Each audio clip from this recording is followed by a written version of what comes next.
ఉపయోగం లేదు. అది అక్కడ ఉన్నటువంటి తమాషా. తపస్సు చేసినంత మాత్రాన, జ్ఞానం వచ్చినంత మాత్రాన లాభం లేదు. ఆ అంతర్యామికి సమర్పణం అనేటువంటిది, అంతర్యామి యొక్క అనుభూతి అనేటువంటిది రావాలి. అందుకని చెప్తున్నారు, మన జ్ఞానం లేకపోయినప్పటికీ పర్వాలేదయ్యా, దేహాన్ని కర్మల్ని కనుక భగవంతుడు సమర్పితంగా చేస్తే వాడి జ్ఞానం శాస్త్రం తెలియక్కర్లేదు. అసలు భక్తి లేని జ్ఞానము, వాక్కు, పనుల యందు నేర్పరితనము ఎవరి కోసము? బ్రహ్మాండమైనటువంటి తెలివితేటలుగా పనిచేస్తాడండి, కానీ ఎందుకు ఉపయోగం ఆ తెలివితేటలు? మనకు తెలివితేటలు ఉండాలనుకుంటూ ఉంటారు. భక్తి భగవంతుని యందు సమర్పణము, భక్తి లేనటువంటి తెలివితేటలు దేని పనికొస్తాయి? మనం కాస్త వస్తువులు కాస్త చౌకగా కొనుక్కోవడానికి పనికొస్తాయి ఆ తెలివితేటలు. బజార్లోకి వెళ్ళి మిగతా వాళ్ళకంటే కొంచెం బేరవాడి చౌకగా కొనుక్కొచ్చాము, అయితే ఏం మిగిలింది? కాస్త డబ్బులు మిగిలాయి అంతే, అంతకంటే పనికిరాదు ఈ తెలివితేటలు. అందుకని భక్తి లేనటువంటి తెలివితేటలు ఏమీ పనికిరావు. దేనికోసం అన్నారు? ఫలితము కోరుట దోషమైనప్పుడు జ్ఞానము తాను వెలుగొందుటకే కానీ ప్రయోజనమునకు కాదు. నీవు గొప్ప అనుభవమును పొందినవాడు, ఉన్నది ఉన్నట్టు దర్శించితివి. అది వ్యాసమహర్షి. ఈ వ్యాసమహర్షి ఆ అనుభవంలో నిరంతరం ఉన్నవాడు, ఉన్నది ఉన్నట్టు చూసినటువంటి వాడు, అంటే మాయ లేకుండా. చక్కని కీర్తి దక్కినది, సత్యమునందు ఆసక్తియు, పట్టిన వ్రతము విడువకుండుటయు నీకు ఆజన్మ సిద్ధములు. ఇవి కూడా ఉండవలసినటువంటి లక్షణాలు. సత్యమునందు ఆసక్తి ఉండాలి. అంటే అర్థం ఏమిటి? సత్యమునందు ఆసక్తి అంటే ఏదైతే లోపల ఉన్నటువంటి నిజమైనటువంటి తత్వమో అది తెలుసుకునేటువంటి పరిస్థితి ఉండాలి మనలో. ఆ బయట ఉరికినే ఆకారాలు బయట కనిపించేటువంటి చూడడం కాకుండా లోపల ఉన్నటువంటి చూడడమే సత్యదర్శనం. అంటే తన లోపల ఎవరు చూడబడేటువంటిది ఏది, అది ఎప్పుడైతే ఉంటుందో అప్పుడు సత్య వాక్కు కూడా ఉంటుంది వాటికి. అటువంటిది ఉండాలి. అటువంటిది ఉన్నటువంటి వాటివి. రెండో లక్షణం ఏమిటంటే పట్టిన వ్రతము విడవకుండుటయు. ఏదైనా ఒక పని, ఒక వ్రతం అనుకుంటే, వ్రతం అంటే అర్థం ఏమిటి? చేద్దాం, బలానా పని చేయాలి అందరి కోసం, ఒక మంచి పని అంటే అది అది పూర్తయ్యే వరకు వదలకూడదు. అది ఆ లక్షణాన్ని ఎందు జన్మతః ఉన్నాయి కదా నీకు. కనుక సమస్త బంధ విమోచనము కొరకు వాసుదేవుని లీలావైభవమును భక్తితో వర్ణింపుము. అందుకని నువ్వు చేయాల్సిందల్లా ఒకటే అన్నాడు. వాసుదేవుని యొక్క లీలలు అంటే వసించి సమస్త జీవుల యొక్క చేష్టల ద్వారా, చేష్టల రూపంలో ఉన్నటువంటి భగవంతుని వర్ణించి ఒక భక్తితో వర్ణించి, అది నువ్వు చేయాల్సింది. హరివర్ణనము చేయక ఇతరుల అస్తిత్వమును స్థాపించు పాత్రలు, సన్నివేశములు, సంభాషణలు కల్పించిన వాడు దేవుని కన్నా వేరైన లోకమును సృష్టించుకుని అనుభవించును. అంటే మనం ఓ నాటకమో కావ్యమో రాస్తాం, అందులో భగవంతుని యొక్క ప్రసక్తి ఉండదు. ఉంటే ఏమవుతుంది? వీడు వేరే లోకం, ఏదో ఊహాలోకం కల్పిస్తూ ఉంటాడు, దానిలో ఉంటూ ఉంటాడు వాడు, ఆ చదువుకున్నటువంటి వాడు. దానివల్ల ఏమీ ఉపయోగం లేదు. కర్తవ్యము కావలసి వచ్చినప్పుడు ఉప్పెన గాలిచే నడపబడు నావ వలె నానా సిద్ధాంత ప్రేరితమై మనస్సు తీరము చేరక కొట్టుకొని పోవును. ఎప్పుడైతే భగవంతుడు గురించినటువంటిది ఉండదో, భగవద్ అనుభూతి ఉండదో, అప్పుడు ఏమవుతుంది? మనకి ఏవో ఆలోచనలు వస్తాయి, ఏవో సంకల్పాలు వస్తాయి, ఏవో లోకాలు సృష్టించుకుంటాం, ఏవో చేస్తూ ఉంటాం, ఎక్కడ వెళతామో తెలియదు.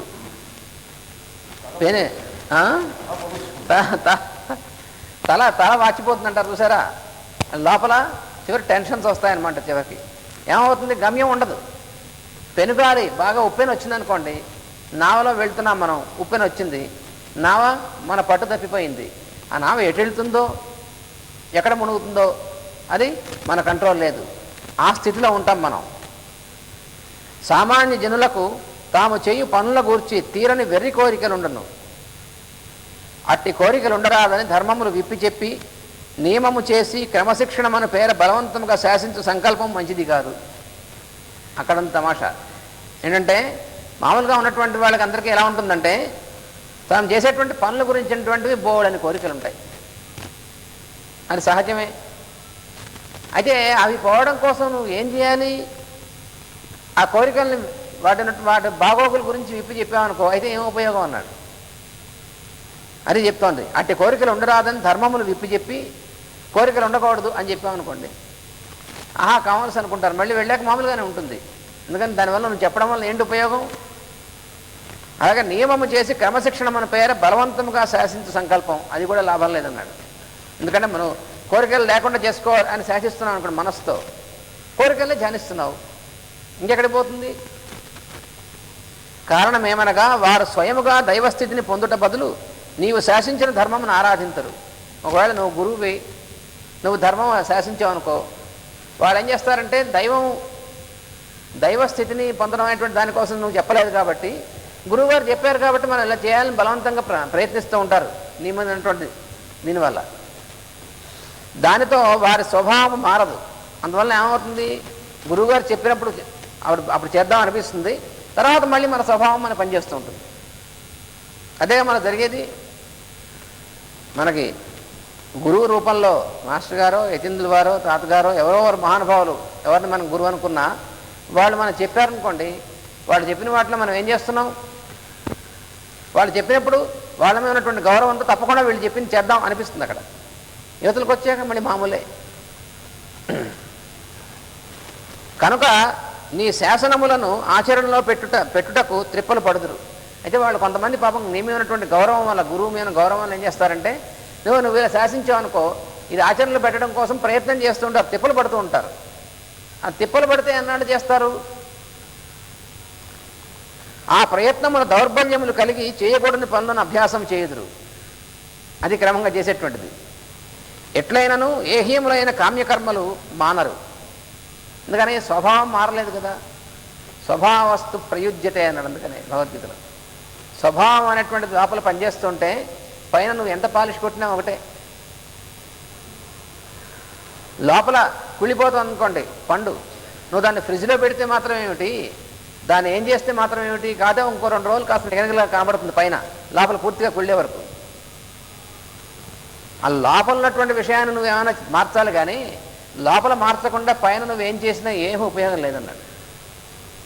అందుకని జనానికి ఎంత ఏం నూరి పోసినా ఏం చేసినా శాసించినా ఆ భగవద్ అనుభూతి అనేటువంటిది అందించకుండా మిగతా ఏం చేసినా కూడా ఉపయోగం లేదు. స్వభావం మారాలి. లోపల స్వభావం మారేందుకు ఏం చేయాలో అది చేయాలి కానీ స్వభావం మారకుండా ఉంటే నీ మీద ఉన్నటువంటి గౌరవం వల్ల నువ్వు ఉన్నంతసేపు బాగానే ఉంటారు. ఏమండి, మాస్టర్ గారు ఉన్నంతసేపు ఆయన చెప్పినట్టుగా అంతా మనం భక్తుల్లాగే ఉంటాం. గురువు గారు ఉన్నారనుకోండి, ఆయన ఉన్నంతసేపు ఆయన చుట్టూ బ్రహ్మాండ భక్తుల్లా ఉంటాం. మనకి వేరే అసలు ఇదేమంటే నిరంతరం మన హరినామ స్మరణ చేస్తూ ఉంటాం. అంతా బాగానే ఉంటుంది. ఇంకా అసలు దేని గురించి ఆలోచించాం. గురువుగారు ఉన్నారు కాబట్టి అక్కడ ఆయన వెళ్ళిపోయిన తర్వాత మళ్ళీ మామూలే మనం. అయితే నేను తప్పులేదు, ఎందుకంటే వాడు స్వభావం మారలేదు. స్వభావం మారితే తప్ప మార్పు రాదు. లోపలటువంటి స్వభావంలో మార్పు రావాలి. స్వభావంలో మార్పు రాకుండా పైన ఎన్ని మెరుగులు పెట్టినా ఏం లాభం లేదు. రాగితో చేసినటువంటి దానికి బంగారంతో మెరుగు పెట్టారనుకోండి, ఎన్నాళ్ళు ఉంటుంది మెరుగు? చూడడానికి బంగారంలా ఉంది, బంగారంలా ఉంది అచ్చం, ఎప్పటిదాకా ఉంటుంది? ఆ కాస్త మెరుగు పోయేంత వరకు తర్వాత లోపల ఉన్నటువంటి రాగి యొక్క ఇది బయటపడుతుంది. అందుకని స్వభావం అనేటువంటి దానిలో మార్పు రావాలయ్యా అన్నాడు. స్వభావం మారలేదు కనుక నిగ్రహం వల్ల ఫలితము కలుగదు. ప్రకృతి ప్రేరేపించుతుండగా నిగ్రహం ఏమి చేయగలదు అని గీతలో కృష్ణుడు ప్రశ్నించాడు. ప్రకృతి అనేటువంటిది ప్రేరేపిస్తూ ఉంటుందయ్యా స్వభావం అనేటువంటిది. అప్పుడు నువ్వు నీ నిగ్రహం ఎంత ఉంటుంది? లోపల స్వయంగా మార్పు రావాలి. కానీ లోపల స్వయంగా మార్పు రావాలంటే నీకు ఆ అనుభూతి కలగాలి. ఏది మంచిదో దాని ఎందు అనుభూతి కలగాలి. పడనివేవో నీకు ఇష్టం అనుకోండి, ఏవి తింటే పడదో అది ఇష్టం. నువ్వు తింటే పడదు తినకూడదు అన్నారు. అవును, తింటే పడదని తెలుసు మనకి. కానీ అది తినకుండా మామూలుగా ఆరోగ్యకరమైనటువంటి ఆహారం తీసుకోవడం అనేటువంటి స్వభావంగా అవ్వాలి. ఆ స్వభావంగా అవ్వకుండా ఉన్నప్పుడు ఏమవుతుంది, బలవంతాన్ని మనం నోరు నొక్కుంటాం. మళ్ళీ ఎప్పుడో చూడంగానే ఒకసారి విజృంభిస్తుంది లోపల నుంచి. అప్పుడు బరి కాస్త ఎక్కువ తింటాం. ఇది మనకు అనుభవంలో ఉన్నదే కదా. ఇటువంటివి మన జీవితంలో నిత్య జీవితంలో కొన్ని వందలు వేలును తొక్కిపెట్టి ఉంచుతాం. ఉంటే సోడా బిడ్డలో గ్యాస్లాగా అలాగా తనిపెట్టి ఉంటుంది అన్నమాట లోపల. ఆ లోపల లేకుండా పూర్తిగా దాన్ని ఇవాపరేట్ చేస్తే ఉండదు. కానీ లోపల తొక్కిపెట్టి బయటికి రాకుండా ఉంచితే ఏమవుతుంది, లోపల తొక్కిపెట్టి ఉంటుంది. ఎప్పుడో సమయం వచ్చినప్పుడు అంతకంటే ఎక్కువ వేగంతో బయటికి కొడుతుంది అన్నమాట అది. అందువల్ల ప్రకృతి ప్రేరేపిస్తుంది లోపల నువ్వు అన్నాడు భగవద్గీతలో. ప్రకృతి ప్రేరేపించుండగా నిగ్రహం ఏం చేయగలదు? నిగ్రహం అని గోల్ చేస్తే నిగ్రహం ఎంత దాకా ఉంటుంది? లోపల పరిపక్వం రాకుండా, లోపల మార్పు రాకుండా నిగ్రహాలు అనేటువంటివి ఏమీ చేయలేవు అన్నాడు. చూస్తున్నాం మనం. ఆఖరికి కాషాయం కట్టుకున్నప్పటికీ నిగ్రహం అనేటువంటిది లోపల స్వభావం లేకపోతే నిగ్రహం పనిచేయదు. ఈ కాషాయం చూసి భయపడతాయి కర్మలు అన్నారు. అవి కూడా చూస్తున్నాగా కొన్ని చోట్ల వాళ్ళు బ్రహ్మచర్యం నుంచి డైరెక్ట్గా ఆశ్రమం తీసుకున్నాను కొంతమంది కురస్వామినులు చూస్తూ ఉంటాం. వాళ్ళకేంటి లోపల ఉన్నటువంటి పరిపక్వం రాలేదు. అది రాకుండా ఊరికనే బయట మాత్రం ఉంటే తర్వాత ఆశ్రమంలో ఏమవుతుంది, కొన్ని చోట్ల చూస్తే బ్రహ్మాండం జరిగిపోతుంటాయి నేను. అందువల్ల నిగ్రహం అనేటువంటిది ఏమీ చేయదు లోపల ప్రకృతి మారకపోతే. ఉదాహరణకు నీకు యోగాభ్యాసం నేర్పెతను, స్త్రీ సాంగత్యము మానమని నిర్బంధించడంతో శిష్యుడు దొంగచాటుగా ప్రవర్తించుటయో లేక స్వప్న చింతాదులలో క్లేశపడుటయో జరుగును. గురువు శిష్యుని గట్టిగా నిర్బంధించాడు అనుకోండి, మీరు యోగా నేర్పాలంటే నీకు ఈ స్త్రీ సాంగత్యం ఉండకూడదు అని.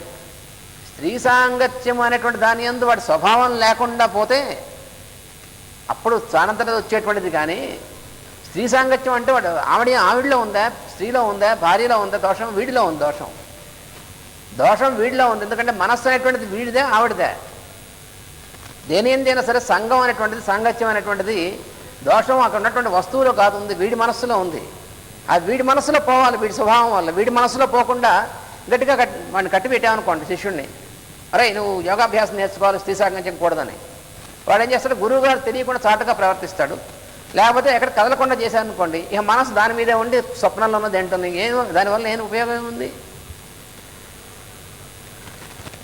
పొద్దున్న నువ్వు జపం చేసుకోవాలంటే ముందేం తినకూడదు అని కట్టిపెట్టామనుకోండి, వాడికి రోజు పొద్దున్న లేవగానే ఇడ్లీ సాంబార్ వేసుకుని తినడం అలవాటు అనుకోండి. వాడి స్వభావం ఇడ్లీ అందు సాంగత్యం.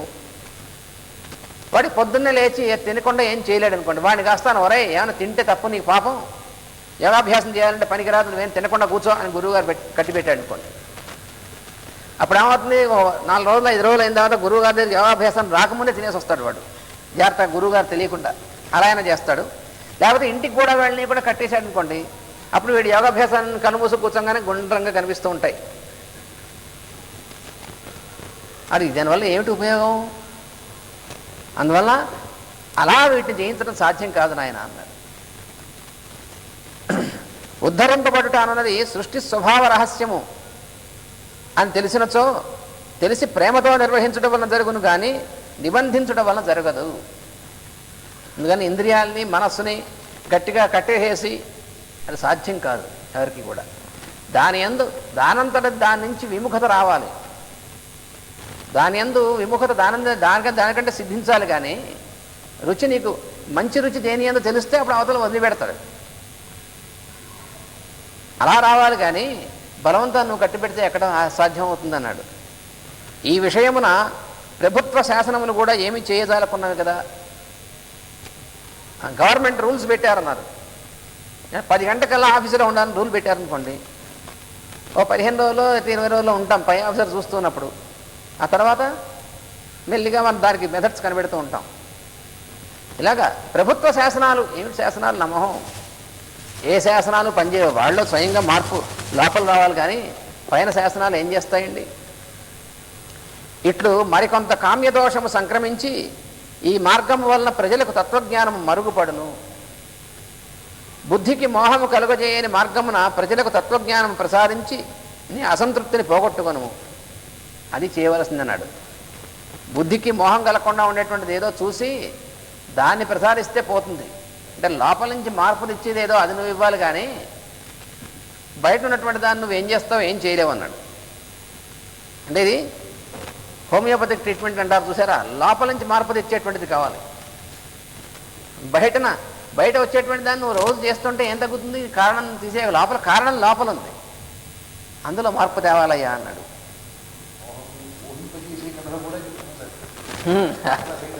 అదే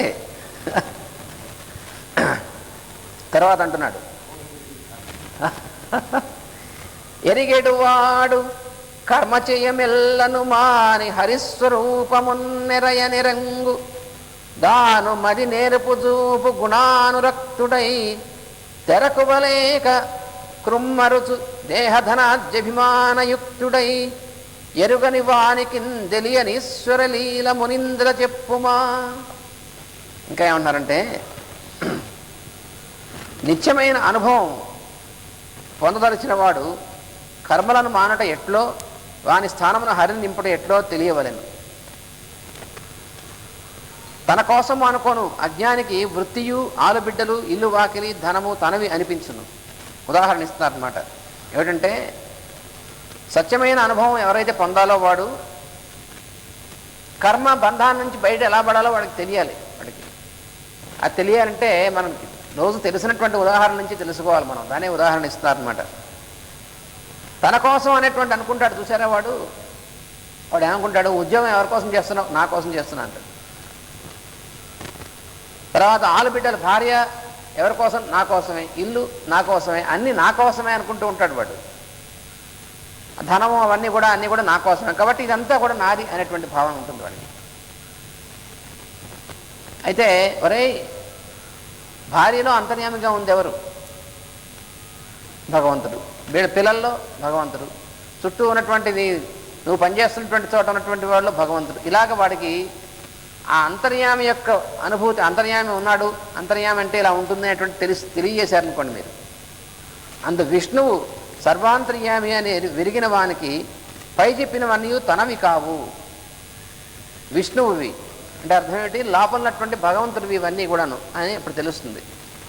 మనం ఉద్యోగం చేస్తున్నాం, మన జీతం వస్తుంది. కొత్తగా ఉన్నటువంటి వాడు, వాడికి అనుభవం లేనివాడు ఏమనుకుంటాడు, వాడికి నెలాఖరు అయ్యి 1వ తారీఖు రాగానే 2,000 చేతికి వచ్చిందనుకోండి, ఈ 2,000 నాదే, నా కోసమే అనుకుంటాడు. ఇక వాడికి ఇంకా రెండోది ఏమీ తెలియదు. వాడికే క్రమంగా కొన్నాళ్ళు అయిన తర్వాత పెళ్ళి అయిందనుకోండి, ఏమవుతుంది, ఆ 2,000 వచ్చిన తర్వాత ఇదంతా నాదే అనుకున్నటువంటి వాడు కొంచెం మార్పు వస్తుంది. ఇందులో కొంత భాగం భార్యకు కూడాను. చూసారా, పిల్లలు పుట్టారనుకోండి, అప్పుడు నాదే అయినటువంటి దానికంటే కొంచెం తగ్గించి ఆ పిల్లల కోసం అనేటువంటిది పెరుగుతుంది. ఇలా క్రమంగా మనలో ఒక వికాసం అనేటువంటిది ఏర్పడుతుంది. చూసారా, ప్రకృతి నేర్పుతోంది మనకి. ఆ మొట్టమొదటి ఉన్నటువంటి స్థితి ఎలా ఉంటుంది మనకి, అంతా నాదే, ఈ ఇల్లు నా కోసం, ఇదంతా నా కోసం. అప్పుడు క్రమంగా అలా వచ్చిన తర్వాత లోపల ఉన్నటువంటి అంతర్యామిదిరా నీది కాదురా అనేటువంటి తెలుస్తుంది. అప్పుడు లోపల అంతర్యామి ఒక ఆయన ఉన్నాడు, ఆయన్నే విష్ణువు అంటారు.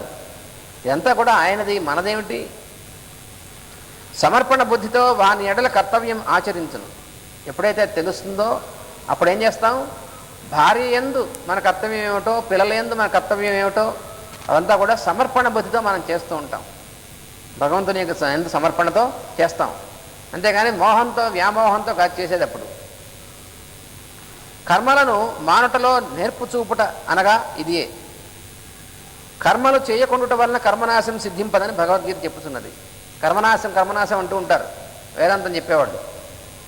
కర్మనాశం అనేటువంటిది అంటే అర్థం ఏంటి, పని చేయకుండా మానడం అని భగవద్గీతలో చెప్పాడు కృష్ణుడు 3వ అధ్యాయంలో. పని చేయకుండా మాను చూద్దాం, నువ్వు ఏ పని చేయకుండా అర్జునుడితో అన్నాడు. నేను ఏ పని చేయను, కదలకుండా కూర్చో. అయితే మరి ఉచ్ఛ్వాస నిశ్వాసలు చేస్తున్నావు, అది ఎందుకు చేస్తున్నావు, అది పని కాదా అన్నాడు వెంటనే. అదేమిటండి, అవును నువ్వు గాలి పీలుస్తున్నావు, గాలి వదులుతున్నావు, ఏ పని చేయకూడదన్నప్పుడు అది కూడా మాని, సాధ్యం అవుతుందా? అందుకని నోరు మూసుకో, ఏ పని చేయకుండా ఎవడు ఉండడానికి సాధ్యం కాదు, జాగ్రత్త, ఒళ్ళు దగ్గర పెట్టుకోమన్నాడు. కర్మనాశం అంటే పని కొట్టడం కాదురా అబ్బాయి అన్నాడు. కృష్ణుడు అసలు ఒప్పుకోడు. భగవద్గీత ఒక్క చించేస్తుంది అనమాట. పని మానేసినటువంటి వాడిని, పనులు మానేసిన కర్మనాశం వచ్చింది, జ్ఞానం వచ్చిందంటే తంతాడు కృష్ణుడు, ఒప్పుకోడు. అదే మన వాళ్ళు ఏం చేశారంటే, కర్మనాశం అంటే పనులు ఎగ్గొట్టి కూర్చోవడం అనేటువంటి వ్యాఖ్యానాలు తీసుకొచ్చి, అంటే పూర్తిగా అనుభవం లేనటువంటి, ఈ భగవద్ అనుభవం లేనటువంటి పండితులు, వాళ్ళ వల్ల వచ్చింది ప్రమాదం అంతాను. వాళ్ళు మన జాతిని మొత్తాన్ని నాశనం చేశారు. పని చేయకుండా కూర్చోవడం అనేటువంటిది భారతీయుడికి అలవాటైంది. పని చేయకుండా కూర్చొని నేను భగవద్ దీంట్లో ఉన్నాను తనాలు పట్టుకుని వాడిని. నిజంగా వాడు అలా పని చేయకుండా ఉండి భగవద్గీత ఉంటే వాడు మరి ఆహారం కోసం ఇంకోటి పని చేయాలి. వాడికి ఆహారం ఎక్కడి నుంచి వస్తుంది? వాడు నేను కూర్చొని ధ్యానం చేస్తూ ఉంటాను, తపస్సు చేస్తూ ఉంటాను, మీరు నాకు కావాల్సిన ఆహారం తెచ్చిపెట్టండి అంటే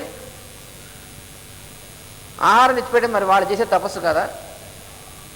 అన్నం వండేటువంటి వాళ్ళు, వాళ్ళు ఆ తెచ్చేటువంటి వాళ్ళు, వీళ్ళు చేసేటంత తపస్సు కదా. అందువల్ల పని చేయకుండా కూర్చోవడం అనే నైష్కర్మ్య సిద్ధి, తర్వాత కర్మనాశము, ఇవన్నీ కూడా ఒట్టి కబుర్లు, డొక్కు కబుర్లను. కర్మనాశం దాంతో చస్తే రాదు. భగవద్గీత ఒప్పుకోదు, అసలు భాగవతం అంతకంటే ఒప్పుకోదు. పని ఎగ్గొట్టేసి కర్మనాశం అనేటువంటి వాడిని నన్ను తనమన్నాడు భగవంతుడు కృష్ణుడు. ఏ పని చేయను అనేటువంటిది ఎవరికి సాధ్యం కాదని చెప్పాడు భగవద్గీతలో. అందువలన కర్మనాశం అంటే అర్థం అది కాదు. అట్లుగాక గుణముల యందు అనురక్తి కలవాడ, గుణముల యందు రక్తి కలవాడై దేహము ధనము సంబంధములు మున్నగు వాని యందు మేల్కొని అభిమానము పెంచుకొని ఆదర్శముల యందు ఆదరము కలిగి వర్తించువాడు ఏదో సాధించుచుంటునని శూన్యము చుట్టూను కర్తవ్య వ్యగ్రుడై తిరుగుతుండును. ఇగో ఇది కర్మనాశం అంటే ఎక్కడ రావాలంటే సాధారణంగా ఏం చేస్తూ ఉంటారో చెప్పారనమాట. ధనము, సంబంధాలు, ఇతర వ్యక్తులతో ఉన్నటువంటివి, వాటి యందు మాత్రమే మేల్కొని ఆదర్శాలు పెంచుకుంటూ ఉంటారు. మనకేమిటంటే ఆదర్శాలు అనేటువంటివి ఉంటాయి కదా. ఆదర్శాలు చాలా ఉన్నాయండి అంటే వాడు చాలా గొప్పవాడు అనుకుంటాం. కానీ ఆదర్శం అంటే ఏమిటి చెప్పారు ఒక ఆయన, మనం చెప్పుకున్నాం ఒకసారి. Ideal is but action post fund అన్నాడు ఒక ఆయన, ఒక మహానుభావుడు. ఆదర్శం, నాకు చాలా ఆదర్శాలు ఉన్నాయి అంటే వాడి నుంచి దూరంగా ఉండమన్నాడు. అదేమిటండి ఆదర్శాలు అంటే? మహానుభావుడు కదా. నిజంగా మహానుభావులు ఆదర్శాలు కాదు ఉండేది, ఆచరణ ఉంటుంది కానీ ఆదర్శాలు ఉండవు. ఆదర్శం నేను ధర్మంగా ప్రవర్తించాలి అంటే ఇప్పుడు ప్రవర్తించడానికి సిద్ధంగా లేవని అర్థం.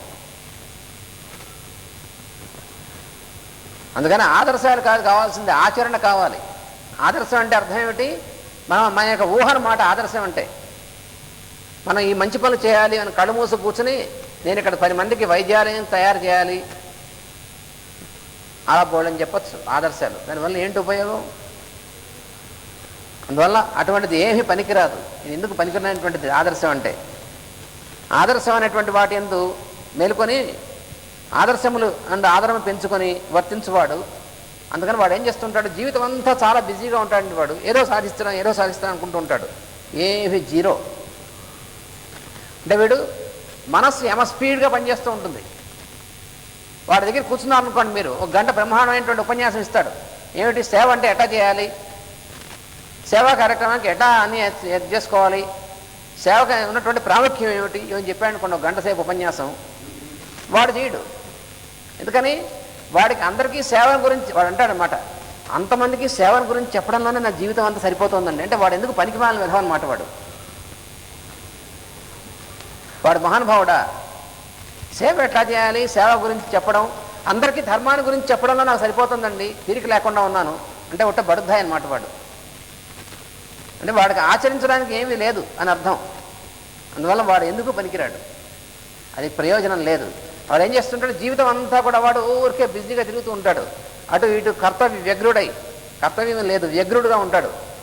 ఊరికే ఆయాసపడిపోతూ ఉంటాడు. మీరు చూశారనుకోండి, వాడిని చూస్తే అబ్బా ఎంత కష్టపడుతున్నారో ఈయన అనుకుంటారు. ఏమీ లేదు. ఎందుకు కష్టపడుతున్నాడు వాడు? ఊహించుకుని దానికోసం కష్టపడుతున్నాడు. వాడు ఎందుకు పనికిరానటువంటిది అనమాట అది. దానితో ముసలితనం వచ్చును, చివరికి వాడు అలాగే ముసలాడు అయిపోతాడు. ఆదర్శాన్ని వల్ల వేస్తుంటాడు, ఇతరులు అలాగే దాని గురించి ఆలోచిస్తూ ఉంటాడు. ఇంత బ్రహ్మాండమైనటువంటి కార్యక్రమం గురించి ఆలోచించాను అనుకోండి రోజు నేను, దానివల్ల ఏంటి ఉపయోగం? రోజు ఇక్కడ అన్నదానం చేయాలి 10 మందికి అని చెప్పేసి దాని గురించి ఆలోచిస్తూ కూర్చున్నాను అనుకోండి 1 నెల రోజులు. అలా ఆలోచిస్తూ దానికోసం ప్లాన్స్ అన్నీ వేస్తూ ఎంతో ఆయాసపడి శ్రమపడి నా కోసం మీరు ఆ సమయానికల్లా ఆహారం తీసుకుంటూ చాలా శ్రమపడుతూ వీరందరూ గురువుగారు అబ్బాయి ఎంత శ్రమ పడుతున్నారు, ఏమిటి వీడు శ్రమ పడుతోంది, ఎలా చేయాలో ఆలోచిస్తున్నట్టు వాడు. అదే శ్రమ. అదంతా కూడా ఉట్టి బూటకం అన్నాడు. వానికి ఈశ్వరుని లీల తెలియదు. అటువంటి వాడికి ఈశ్వరుని ఎందే వర్తించుచు వాడిని అనుభవింపక చచ్చును. వాడు ఉండడం మాత్రం భగవంతుని ఎందే ఉన్నాడు. భగవంతుని ఎందు ఉండి కూడా భగవంతుని యొక్క అనుభూతి లేకుండా చచ్చిపోతాడు వాడు. అది వాడికి రాసిపెట్టి ఉంది. అలా ఉన్నటువంటి వాడికి జీవితం అంతా ఊరికే పరుగులెత్తుతూ ఉంటాడు, కానీ జీరో. దీనికి మాస్టర్ ఉదాహరణ ఇచ్చారు. కారు మంచి స్పీడ్లో వెళుతుందిట, చక్రాలు తిరిగిపోతున్నాయి 100 కిలోమీటర్ల వేగంతో, కానీ డిస్టెన్స్ గెయిన్డ్ ఈజ్ 0 అన్నారు. అదేమిటండి అంటే జాకీమి పైకి ఎత్తేసింది కారు. వాడు సర్వీస్ స్టేషన్లో జాకీమి పైకి ఎత్తాడు, వీళ్ళు లోపల కూర్చుని అది గేర్ వేసి దాన్ని యాక్సిలేటర్ నొక్కితే తిరిగిపోతుంది చక్రం. 80 కిలోమీటర్లు కాదు 100 కిలోమీటర్లు తిరుగుతుంది, కానీ ఒక అడుగు కూడా ముందుకెళ్ళదు. అటువంటి జీవితం ఇటువంటి జీవితం అంటే ఓ జీవితం అంతా హోరాహోరీ చేస్తుంటాడు, వాడు చేసింది మాత్రం ఏమీ ఉండదు వాడికి కానీ ఇంకోళ్ళకి కానీ. అందుకని ఈశ్వరుని యొక్క అనుభూతి ఏమీ లేదనమాట వాడికి. భగవంతుని ఎంతే ఉన్నాడు పాపం వాడు, కానీ భగవంతుని యొక్క అనుభూతి లేదు. ఐడియల్ ఫిలాసఫర్ అంటారు వాడిని, అటువంటి వాడిని. తన కులధర్మమున్ విడిచి దానవ వైరి పదార విందముల్ పనివడి సేవ చేసి పరిపాకము వందక ఎవడేని దచ్చిన మరుమేననైన అది సిద్ధి వహించు దదీయ సేవ బాసిన కులధర్మ గౌరవము సిద్ధి వహించునే ఎనిమేలు నల్. అది కూడా చెప్తున్నాడు. వైరాగ్యం అనేటువంటి పదం ఉందండి, ఇది కూడా చాలామంది వాడుతూ ఉంటారు. చాలామంది తేలిగ్గా వాడేస్తుంటారు వైరాగ్యం అని. ఏమిటి వైరాగ్యం అంటే? వైరాగ్యం అనుకొని తాను ఆచరింపవలసిన కర్తవ్యములను మానట వలన ఏం జరుగుతుందో తెలిసిన కర్మభ్రష్టుడు అవుతాడన్నారు. వైరాగ్యం వచ్చింది నాకు, నేనేం పనులు చేయక్కర్లేదు అనుకుంటారు కొంతమంది. నాకు జ్ఞానం వచ్చేసింది, ఇక నేను పనులు చేయక్కర్లేదు. అయితే ఎప్పుడైతే నీకు జ్ఞానం వచ్చి పనులు చేయక్కర్లేదు అప్పుడు భోజనం కూడా మాని. అదేం చేస్తావు మళ్ళీ? అది చేయాలి. నాకు జ్ఞానం వచ్చింది, వాడు భార్య పిల్లల్ని పిలిచి అరే నాకు ఇవాళ నుంచి జ్ఞానం వచ్చింది, నాకు వైరాగ్యం వచ్చింది, ఇవాళ నుంచి మనం ఇంకేం పని చేయం. సరే అయితే ఇవాళ నుంచి మీరు భోజనం కూడా చేయకండి అందనుకోండి భార్య, అప్పుడు కోపం వస్తుంది, వైరాగ్యం రాదు. అన్నం మాత్రం వండేవాడు పెట్టాలంట సమయానికి, పిల్లలు మాత్రం పనులు చేసి పెట్టారు, వీడికి మాత్రం వైరాగ్యం వచ్చింటారు. దొంగ మీద అన్నమాట వాడు. అది వైరాగ్యం కాదు, అది తన్నాలి వాడిని. అందుకని వైరాగ్యం అనేటువంటి పేరుతో కర్మభ్రష్టులు అవుతున్నారు చేస్తున్నటువంటి పని.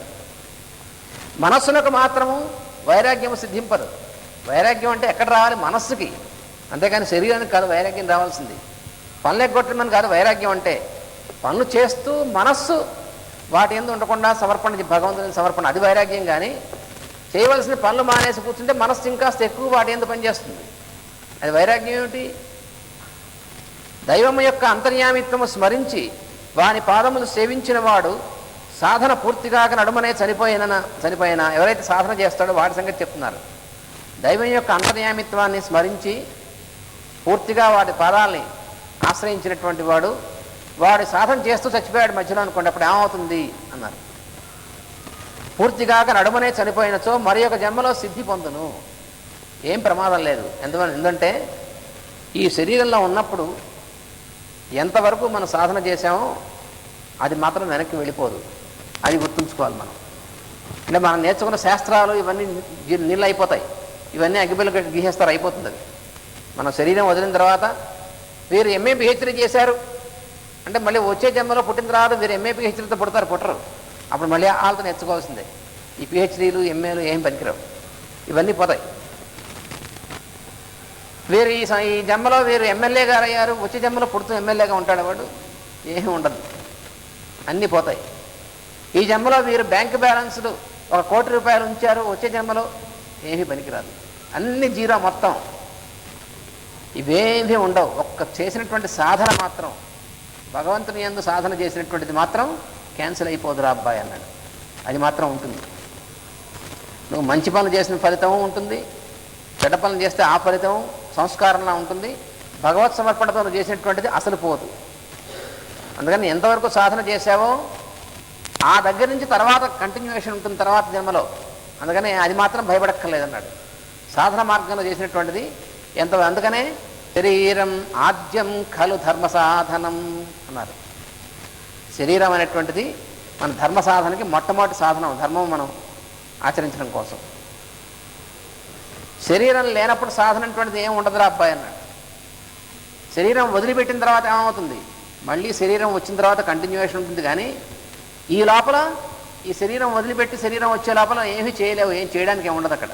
శరీరం లేకపోతే నువ్వేం చేస్తావు? ఈ సంస్కారంతో ఉంటావు అంతే, కానీ చేయడానికి శరీరం ఉండాలి. శరీరం లేకపోతే చేయడం ఉండదు, అది గుర్తుపెట్టుకోవాలి. ఆ మరుసటి జన్మమున శ్రీమంతులు శుచి అయిన వారు ఒక తల్లిదండ్రులకు పుట్టును. అంటే ఉదాహరణకి ఈ జన్మలో వాడు సాధన చేస్తున్నాడు, మంచి పనులు చేస్తున్నాడు చేతనంత వరకు, కానీ ఈ జన్మలో వాడికి చుట్టూ ఉన్నటువంటి పరిస్థితుల వల్ల కొంత మించే అవకాశం దొరకలేదు వాడికి. అయ్యో ఇంతమందికి నేను సేవ చేయలేకపోయాను, ఇంతకంటే ఏం చేయలేకపోయాను భగవంతుడికి అనుకున్నాడు వాడు. వచ్చే జన్మలో ఏమవుతుంది? వాడు వెళ్ళి మంచివాళ్ళు శ్రీమంతులు అయినటువంటి వాడితో పుడతాడు. చిన్నప్పటి నుంచి వాడు ఈ సేవ చేసుకునేటువంటి అవకాశం అక్కడ దొరుకుతుంది వాడు. అందువల్ల ఎక్కడికి వేస్ట్ అయిపోతుందని భయపడాల్సిన పని లేదు అని చెప్తున్నాను అనమాట. అందరి సంప్రదాయ శుచిత్వం వలన తల్లిదండ్రుల శిక్షణము కూడా వివేకమును వికసింపజేసి బుద్ధియోగమునకు తోడ్పడింది. సాధకుడైనటువంటి వాడు మరుజన్మలో ఎటువంటి ఇంట్లో పుడతాడంటే వీడి సాధనని చిన్నప్పటి నుంచి కూడా ఇంకాస్త దానికి వికాసం కలిగించేటువంటి తల్లిదండ్రుల దగ్గర పుడతాడు వెళ్ళి. దానితో తల్లిదండ్రుల వల్ల దైవం ప్రసాదించిన సిరి సంపదలు చెడిపోవటకు కారణముగాక వానిని కూడా దైవలీలగానే భావించి సద్వినియోగం చేసి తరింపగలడు. అప్పుడు వీడు ఆ తల్లిదండ్రుల నుంచి వచ్చినటువంటి సిరి సంపదలు అవన్నీ కూడాను అది భగవంతునికి ప్రసాదంగా అనుకుని దాన్ని అందరి కోసం వినియోగించేటువంటి సత్పురుషుడుగా ఉంటాడు వచ్చే జన్మలో. దేనిని స్మరించచ్చు జీవుడు దేహం విడుచునో దాని కొరకు యత్నించు సంస్కారంతోనే మరల పుట్టును. అది గుర్తుంచుకోవాల్సిందే. ఎవరైతే శరీరం వదిలేప్పుడు దాని గురించి చాలా తమాషా ఉంది. చాలామంది శరీరం వదిలేప్పుడు సంఘర్షణ గురించి ఆలోచించడానికి భయపడిపోతూ ఉంటారు. ఊరికనే ఎక్కడికో చచ్చిపోతాం ఏదో వెళ్ళిపోతామని. అసలు ఆ భయంతో ముందే తెస్తారన్నాడు. చాలామందికి ఏమవుతుందంటే మృత్యుభీతి వల్ల చనిపోయే సమయానికి అసలు వాడు పెద్ద ఉంటాడు. ఊరికనే ప్రాణం పోతుంది తప్ప వాడు ఎప్పుడో ముందే చనిపోయి ఉంటాడు. అందుకని మృత్యుభీతి అసలు మృత్యు అన్నాడు. సనత్సుజాతీయం అనేటువంటి దాంట్లో సనత్సుజాతుల వారు ధృతరాష్ట్రుడికి ఉపదేశం ఇస్తాడు. భగవద్గీత లాంటిది, అది కూడా చాలా మహత్తరమైనటువంటిది. ఆ ఉపదేశంలో అంటాడు, ఒరే మృత్యు అంటే ఏమిటో తెలిసినా చనిపోతాం అనేటువంటి అభిప్రాయం అసలు మృత్యు. ఎందుకంటే చాలామంది జీవులు ఏమవుతారు, చనిపోతాం అనేటువంటి అభిప్రాయంతో శరీరం వదిలే సమయానికి ముందే ఎప్పుడో చచ్చిపోయి ఉంటారు వాళ్ళు అన్నాడు. చచ్చిపోయే సమయానికి చావడానికే మిగలదు వాళ్ళు అన్నాడు. అందుకని శరీరం వదిలే సమయంలో ఎలా ఉండాలి, ఏం చేయాలి అనేటువంటిది అది ఏమైనా తెలిస్తే అదే ఉపయోగపడేటువంటిది. శరీరం వదిలే సమయంలో దేన్ని స్మరిస్తాడో వాడు ఏ జీవైనా సరే తర్వాత జన్మలో మళ్ళీ జన్మెత్తేప్పుడు ఈ సంస్కారంతోనే పుడతాడు. అది మాత్రం నికరం. మిగతావన్నీ ఏం మిగలవా, ఇది మాత్రం మిగులుతుంది. ఇది మాత్రం విత్తనంలా మనతో పాటు కూడా వచ్చేటువంటిది అదే. వాడు శరీరం వదిలేప్పుడు వాడు ధనం గురించి ఆలోచించాడు. కొంతమంది ఉంటారు, శరీరం వదిలేప్పుడు వాడు కంగారు వస్తుంది. అయ్యో నేను దాచిపెట్టినటువంటి ధనం అంతా ఇప్పుడు ఏమవుతుంది నువ్వు ఉంటే నీది, నువ్వు లేకపోతే నీ తర్వాత ఇంకోటిది, అంటే ఇంకోటిది. నీదేమిటి అసలు అది తెలియదు పాపం. శరీరం వదిలేప్పుడు దాని గురించి ఆలోచిస్తూ ఉంటాడు. లేకపోతే శరీరం వదిలేప్పుడు చుట్టూ నా బంధువులంతా ఉన్నారా లేదా, వీడంతా ఉన్నా పోతుంది ప్రాణం. కొంతమంది అనుకుంటారు స్పెషలిస్ట్ని పిలవండి, చుట్టూ అందరూ మీరు సందు లేకుండా కూర్చోండి అంటే యమదూతలు లోపల దూరకుండా సందు లేకుండా ఉండమని. వీళ్ళ మొహం ఎవరున్నా, చుట్టాలందరూ ఉన్నా, డాక్టర్లు అందరూ ఉన్నా, ఎవరున్నా పోయేప్పుడు మాత్రం ఏమీ ఎవరు ఆపలేడు. ఎన్ని డిగ్రీలు ఉన్నా సరే డాక్టర్ని డిగ్రీ చూపించినా ఆపలేడు.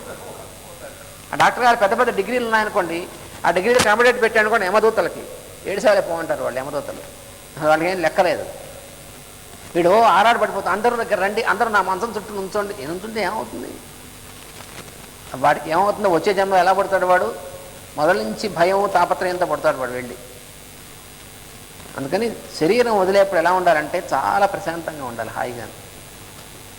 ఎక్కడికి వెళ్ళిపోతాం, శరీరం వదిలేప్పుడు ప్రశాంతంగా ఉండి భగవత్ స్మరణతో ఎవడైతే శరీరం వదులుతాడో వాడు భగవద్ అనుభూతి ఎందుకు స్థిరపడతాడు. వాడికి జన్మ వచ్చినా కూడా తర్వాత ఆ అనుభూతిలోనే ఉంటాడు వాడు నిరంతరం. అందువలన ఎప్పుడు జాగ్రత్త పడాల్సింది దేనికోసం తెలిసినా శరీరం వదిలేప్పుడు ఎలా ఉండాలనేటువంటి దానికోసం ఇప్పటి నుంచి జాగ్రత్త పడాలి. జాగ్రత్త పడడం అంటే ఏమంటే ఆ అనుభూతి ఎందుకు నిలిచేట్టుగా సాధన చేయాలి. అది చేయవలసినటువంటిది. దీనిలో చాలా అసలు రీఇన్కార్నేషన్ అనేటువంటిది. దీనిలో ఒక తమాషా అయినటువంటి సన్నివేశం ఒకటి ఉంది, అది కూడా మీకు చెప్తాను. 82వ సంవత్సరంలో 1982 మాస్టర్ గారు 81లో గురువు గారు మాస్టర్ గారు విదేశాల్లో ఉన్నారు. స్విట్జర్లాండ్లో ఒక చోట ఉపన్యాసం ఇస్తున్నారు. ఆయన మా డైరీ పంపించారు మాకు రాసి. అందులో ఒక సన్నివేశం జరిగింది. ఆ స్విట్జర్లాండ్లో ఒక చోట ఒక విలేజ్లో ఒక ఉపన్యాసం. ఏమిటి ఆ ఉపన్యాసంలో అంటే శరీరం వదిలేప్పుడు సాధకుడైనటువంటి వాడు ఎలా ఉండాలి, ఏం చేయాలి. శరీరం వదిలితే అలా వదిలితే ఏమవుతుంది, తర్వాత జన్మ ఎలా వస్తుంది అనేటువంటి దాని గురించి వాళ్ళు ఉపన్యాసం.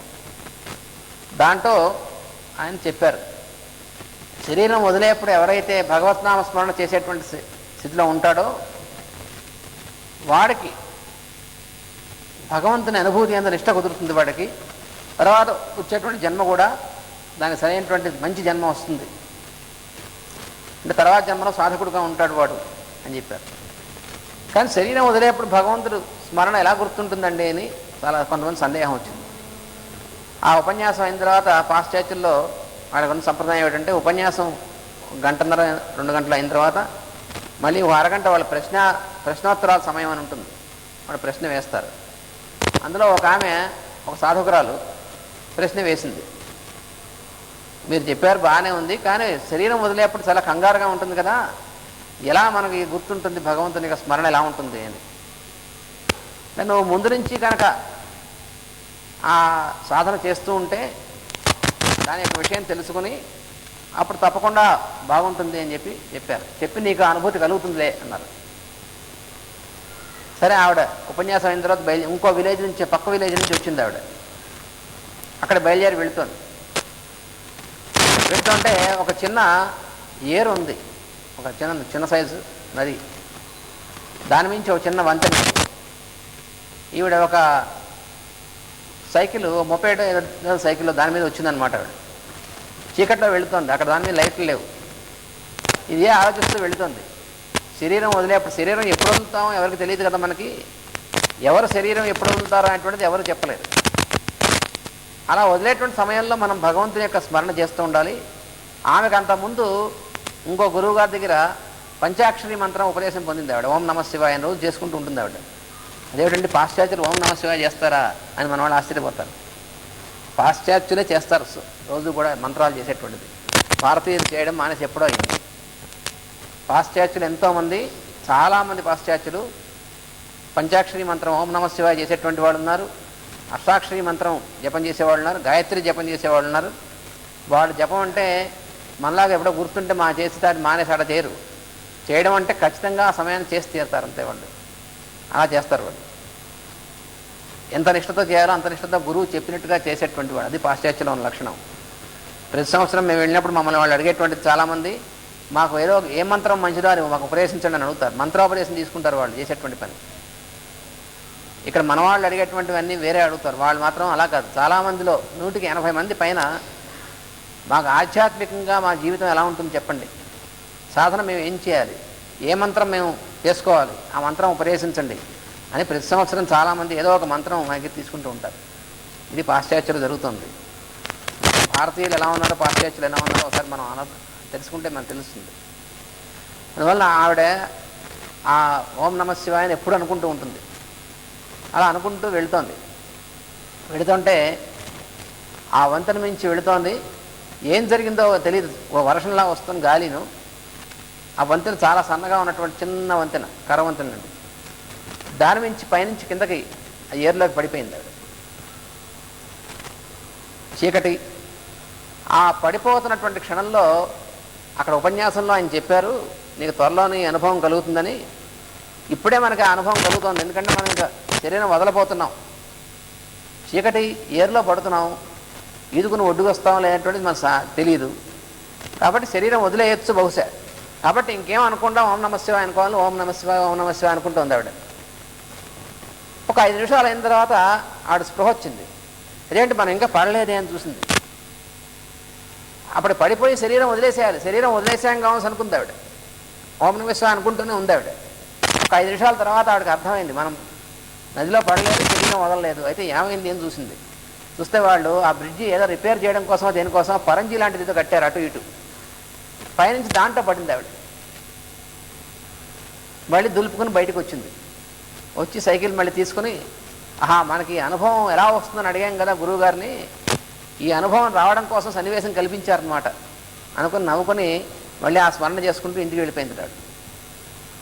వెళ్ళిపోయి మళ్ళీ మర్నాడు ఇంకో ఉపన్యాసం ఉంది మహేష్ గారు, ఆ ఉపన్యాసానికి వచ్చింది ఆవిడ. సరే, ఉపన్యాసం అంతా అయింది, చూశారు ఆవిడ. ఉపన్యాసం అంతా అయిన తర్వాత ఆవిడ మీతో 2 నిమిషాలు మాట్లాడాలి. సరే అన్నారు. అప్పుడు నిన్నటి విషయం చెప్పబోతుంది ఆవిడ. నువ్వు చెప్పబోతాను తెలుసు, నిన్న రాత్రి నువ్వు వెళుతుండగా ఇలా జరిగింది కదా అన్నట్టు. సార్ నమస్కారం చేసింది ఆవిడ. మీరు తెలియందే ఉంది అంటే గురువు అంటే అది అర్థం. సన్నివేశం కల్పించింది ఆయన. ఎలా వస్తుంది ఇక సన్నివేశం అడిగింది కాబట్టి కల్పించారు ఆయన. సరే అప్పుడు చెప్పారనమాట, నీకు అది అడిగావు కదా నువ్వు, ఈ అనుభవం ఎలా వస్తుందని. ఆ అనుభవమే కలిగింది నీకు, అందుకని నువ్వు శరీరం వదిలేప్పుడు ఇలాగే ఉంటుంది, నీకేం పర్వాలేదు, నువ్వు దాని గురించి చింతించద్దన్నారు. అది ఆవిడ కలిగినటువంటిది.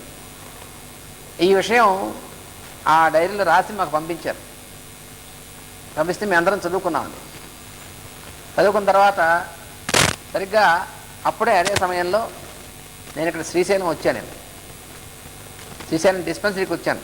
అప్పుడు మరి 15 రోజులకు ఒకసారి వచ్చేవాడిని, కొత్తగా డిస్పెన్సరీ మనం పెట్టినప్పుడు. వస్తే డిస్పెన్సరీ ఇక్కడ ఎప్పుడులాగే ఇక్కడ అయిపోయిన తర్వాత ఆ లెఫ్ట్ సైడ్ అక్కడ కూడా డిస్పెన్సరీకి వెళ్ళాలి. ఆ రోజు ఒక జీప్ తీసుకొచ్చారు. ఆ జీప్లో అది డ్రైవర్ పక్కన ఇద్దరు మన వాళ్ళు, అందులో ఒకరు రామాచారి గారు, ఇంకో ఆయన ఎవరో గుర్తులేదు నాకు.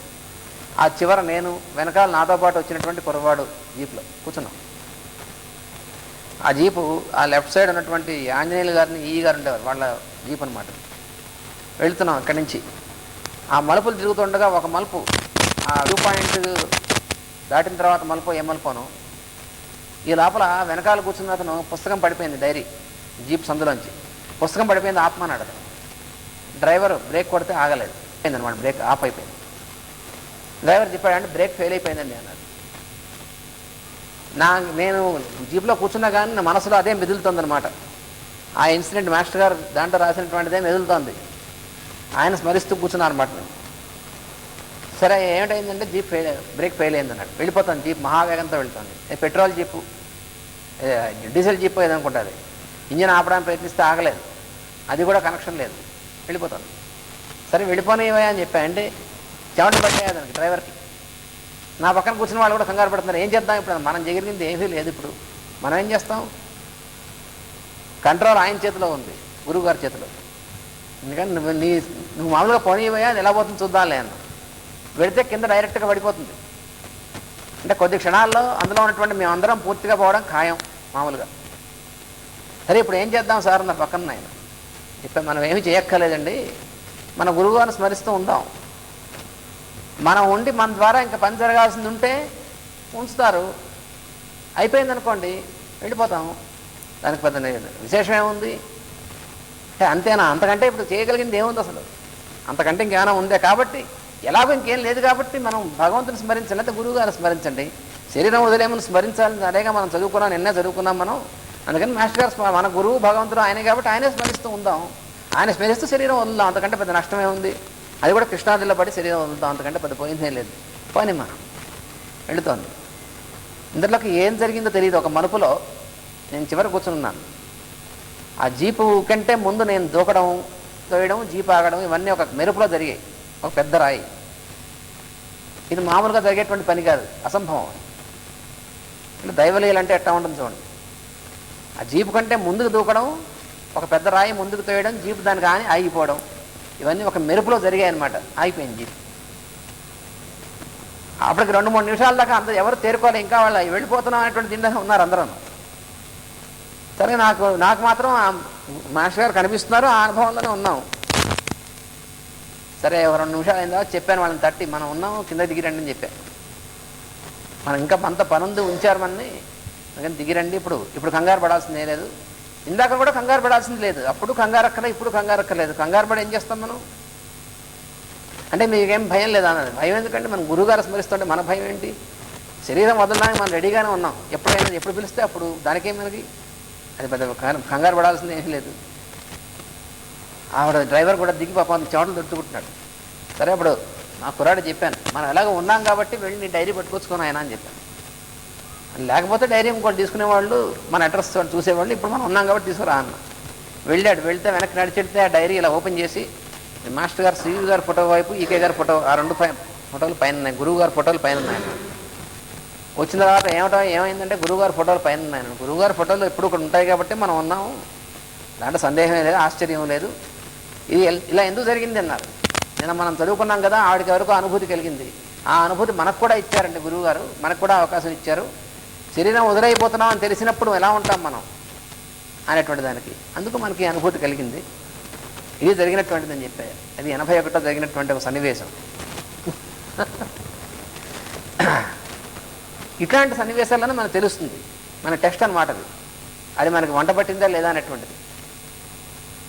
అన్నీ మనకు తెలిసినప్పటికీ శరీరం వదులుతున్నాం, ప్రమాదం జరగబోతుందంటే అమ్మో అమ్మో అంటే జరగబోతుంది, మనం మన చేతిలో ఉంది కాదుగా, ఆపేందుకు.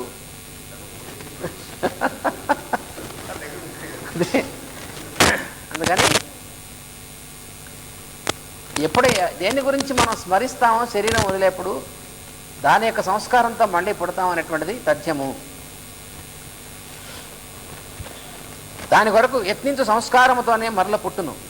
హరిని సేవించుతూ చనిపోయిన వాడు భక్తి సంస్కారముతో జన్మించును.